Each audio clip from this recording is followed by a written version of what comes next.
Ladies and gentlemen, how you guys doing? I see that you guys are quiet today. Since yesterday, you guys been quiet. I don't know what's going on, but I hope it's something good. So you guys know today's Thursday, right? When it's Thursday, it's Entrepreneur Day. In Entrepreneur Day, we try to, we try to know what's going on in the community. People who are doing great stuff. Entrepreneurs and writers and all of those guys. So today we have a very beautiful lady who will introduce herself, and she wrote a book. Amazing. Last time we had the opportunity to receive Shona, who wrote a book, and we enjoyed having Shona and her book. And I myself, I have a copy of the book, and I finished it already. Such an interesting book.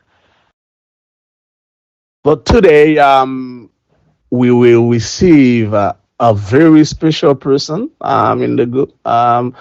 She's been sharing a point of view for a while now in the group. And I think I've seen her WeChat channel. She's a dancer, like a teacher. She teaches kizomba, if I'm not mistaken.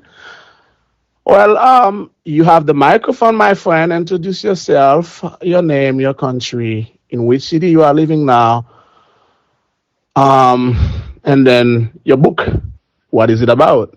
Let us know. Let us discover what you've got for us. You have the microphone. Hello, everybody in Cube and Pete. Thank you so much for giving me this platform to talk about my book and myself. I'm so privileged and honored to be interacting with you guys. So my name is Uzapi Hange and I am from Botswana. I'm 28 years of age. I'm currently studying PhD in Management Science and Engineering in Wuhan. Yeah, so like Cube and Pete said, I teach Kizomba.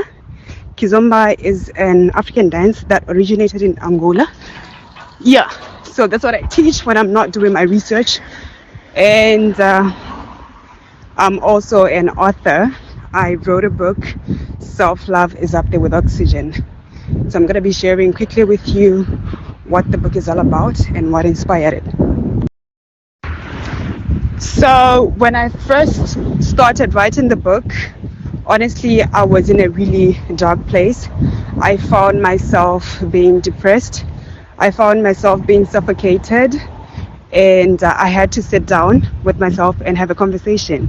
Ask myself, why am I this person? Why am I always attracting dysfunctional situations and people in my life? And I just had to, in a way, introspect and retrospect and figure out why that happened. And it came down to my empathy. I know that it may sound weird. Yeah, I have a high level of empathy, and for the most part, I just let people walk all over me. I used to be a people pleaser, and I used to allow people to use me as their doormat, either in relationships or friendships or even at work. So I had that conversation with myself, and I realized that it was rooted in childhood. I grew up in a family where I was, in a way, helping take care of my siblings. I'm the firstborn, and I, in a way, developed this nurturing, should I call it a skill? Yeah, I'm just nurturing in nature. I want to make sure that everybody's taken care of. I want to make sure that everything is in place all the time. And in the process, I forget about myself. In the process, I find myself being emotionally drained.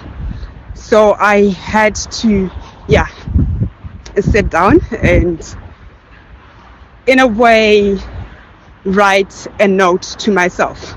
Like, Uzi, this has to stop. Oh, my other name is Uzi. I had an ultimatum to either beat myself up or walk in the direction of self-love. I'm sorry, guys, I'm walking. Yeah, but anyway, so I decided to walk in the direction of self-love. And self-love is not selfish. You won't catch narcissism, because when people always associate self-love with being narcissistic, it's nothing like that. Self-love just means that you have to fill your cup so that you can fill other people's cups, because you cannot pour from an empty cup. And another thing, it's let me give you an example of an oxygen mask. When you're flying, in case of an emergency, they ask you to put on your oxygen mask first before you can help another person, because you cannot help somebody if you don't have oxygen yourself. Yeah, so the foundation of self-love, according to me, because I believe that self-love means different things to many different people, I feel like the foundation of self-love is a changed mindset. And because when I was in that dark place, I was beating myself up, and I did not have self-compassion towards myself. Yeah, so I had to change how I view situations. I had to depart from the pity party and realize that this is life. It happens, and actually I am also in a way to blame, because I allow these people into my life. I allow these situations into my life because I chose those people.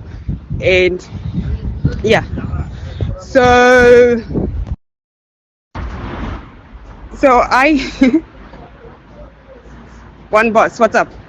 So I decided to depart from that party and just love myself. And loving yourself is nothing other than not being hard on yourself, getting off the perfection treadmill, because I had this mindset that I had to get things done, and I have to get them done now. Like I had to be perfect all the time. I shouldn't show any flaws to anybody.